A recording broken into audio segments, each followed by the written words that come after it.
जोहार Jharkhand. Welcome to TD learning. JPSC 2021 के लिए अपना जीएस पेपर 2 का जो सीरीज चल रहा उसमें मैं आप लोगों के लिए अभी जो लेके चल रहा हूँ वो झारखंड के स्वतंत्रता सेनानी। उसमें आज का टॉपिक है जतरा भगत। साथ ही साथ डेली शाम को 6 बजे लाइव लेक्चर आ रहा है और लेक्चर के फ्रीक्वेंसी बढ़ेंगे। आप टीडी लर्निंग के साथ जुड़े रहिए और ज़्यादा से ज़्यादा लोगों तक शेयर कीजिए। मेरा टारगेट है कि जितना जल्दी हो सके सारे वीडियो को कवर अप कर दिए जाए। ठीक है, चलिए आज का लेक्चर स्टार्ट करते हैं। तो आज का जो टॉपिक है अपना जतरा भगत स्वतंत्रता सेनानी में इनके बारे में थोड़ा देख लेते हैं।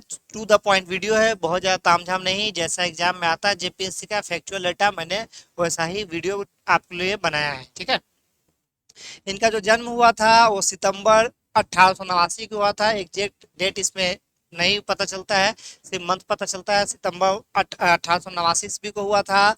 गुमला जिले के जो गांव था चिंगड़ी नवाटोली, उस गांव में इनका जन्म हुआ था। ये उराव परिवार से थे और इनका परिवार काफी गरीब परिवार था। ठीक है, इनके पिताजी का नाम और माताजी का नाम, पिताजी का नाम इनके कोडक उराव था और माताजी का नाम लिबड़ी था। ठीक है, आम लोगों के जैसे आम बच्चों की तरह इनका बचपन नहीं था। आम बच्चे जनरली बचपन में खेलते कूदते स्कूल हो जाते हैं। इनको बचपन से ही पड़ोस के गांव में भेज दिया गया था जादू टोना और झाड़ फूक सीखने के लिए। ठीक है, तो ओझामती सीखने के लिए ये पास के गांव हेसरा गांव में गए थे। ठीक है, हेसरा गांव में गए थे। वहां पे भंगा भगत थे जिनके शिष्य बन के ये झाड़ फूक और आपका ओझामती करते थे। ठीक है, एक बार की बात है कि ये नहाने गए हुए थे तालाब में। ठीक है, जुड़दा कोना तालाब में नहाने गए हुए थे। उस तालाब में एक घटना हो गई इनके साथ। घटना ये थी कि इन्होंने तालाब से निकलते चिल्लाना चालू किया कि मुझे दर्शन हुआ भगवान धर्मेश का।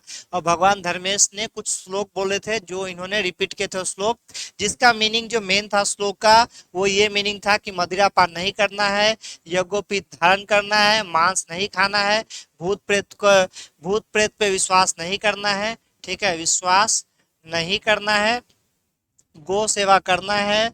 ठीक है, गुरुवार को हल नहीं चलाना है। ठीक है, गुरुवार को हल नहीं चलाने के कारण ही जब इनकी पॉपुलैरिटी आगे धीरे धीरे बढ़ती चली गई तो इनके अनुयायियों के साथ यानी जो लोग जतरा भगत को मानते थे उन अपने शिष्यों के साथ गुरुवार को ही ये महासभा यानी सामूहिक प्रार्थना का आयोजन करने लगे। फिर इन्होंने ये भी बोला था कि अंग्रेजों के आदेश को भी नहीं मानना है और इन्होंने आंदोलन स्टार्ट कर दिया था। कभी जो अप्रैल 1914 को इन्होंने आंदोलन स्टार्ट कर दिया था। फिर उसके बाद 1916 को ही इनकी गिरफ्तारी हो गई। गिरफ्तारी में ये कहा गया कि ये उराव जनजाति के लोगों को भड़काते हैं अंग्रेजी सरकार के विरुद्ध, इसलिए इनको 18 महीने की जेल हो गई इनके 7 अनुयायियों के साथ। ठीक है, 7 अनुयायियों के साथ 1914 में इनको जेल हो गई। फिर 1918 में के आसपास जब महात्मा गांधी आए हुए थे रांची में तो इनकी मुलाकात हुई। रांची जेल में कैद थे। 1918 ईस्वी में महात्मा गांधी के साथ मुलाकात हुई। 18 ईस्वी में इनको रिहा कर दिया गया सशस्त्र शर्त जमानत के साथ कि आप जाने के बाद जो काम आप कर रहे हैं उस काम को नहीं करेंगे, आप अपने अनुयायियों के साथ कोई मीटिंग नहीं करेंगे, उनको भड़काएंगे नहीं। इन सब चीजों के एग्रीमेंट के साथ इनको जमानत दे दी गई। तो जमानत के कुछ ही टाइम बाद इनकी मौत भी हो गई, इनकी मृत्यु हो गई। ठीक है, दिसंबर 1919 में इनकी मृत्यु के बाद जो इनके अनुयायी थे यानी जो टाना भक्तों का जो बैठक हुआ था। ठीक है, टाना भक्तों का जो बैठक हुआ था उस बैठक में ये डिसीजन लिया गया।